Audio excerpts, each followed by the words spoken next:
Alright, so today I'm going to be tying a Clouser minnow. This pattern was first tied by Bob Clouser in 1984 and has since become known as one of the most versatile patterns in the world for both fresh and saltwater. This is the color variation I'm going to be tying. For this, I have chartreuse bucktail and a very light brown, almost like a cream bucktail. To start, I take a 4XL streamer hook.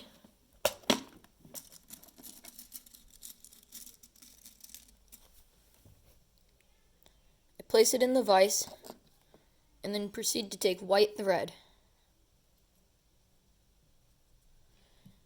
I prefer to build my thread base all the way back before putting on my dumbbell eyes. Trim the excess thread base once you feel the need to. I bring my thread back up. This is about where I bring mine up to before I take my dumbbell eyes.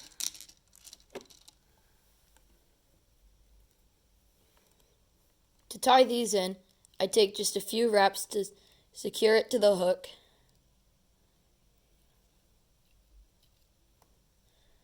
And then begin taking multiple cross wraps.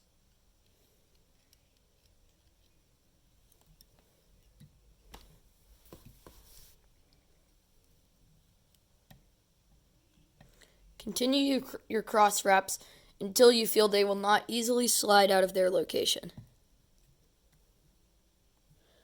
I put mine a bit further forward from how I usually do it, but it doesn't ultimately matter for the profile of the fly. Now, I take my cream bucktail. The color of your tail, which appears to be the top color when the fly is in your vise, actually becomes the bottom color because of the dumbbell eyes, which are positioned so that the fly is constantly upside down to keep the hook point away from any rocks and crevices.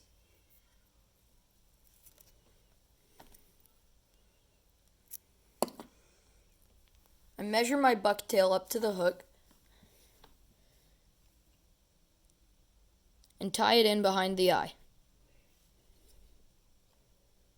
Some of your strands may come undone while doing this.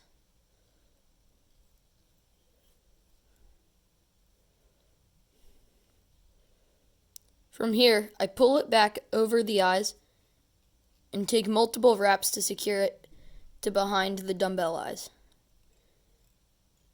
I do spiral style wraps, pulling it back to around where I ended my thread base.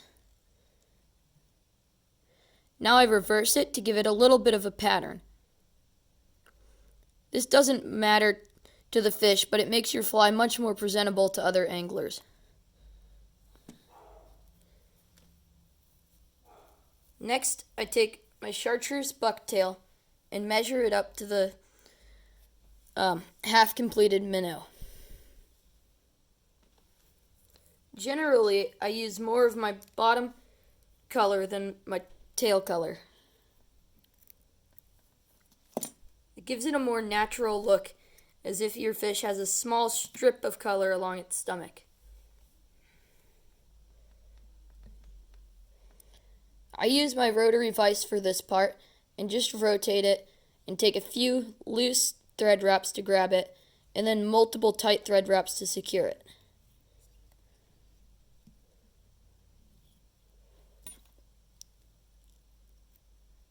Usually I just come in and trim the excess.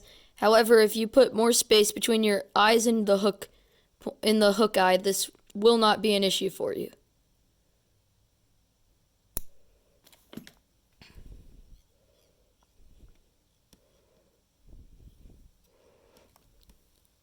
Now I separate about half of my bucktail fibers to either side of the hook. From here, I whip finish my fly.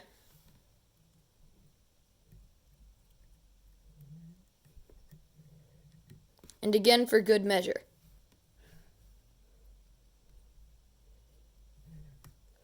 After this, you may apply a small drop of head cement to the head hump of the hair on the eyes, and the body strip. Your fly is now complete.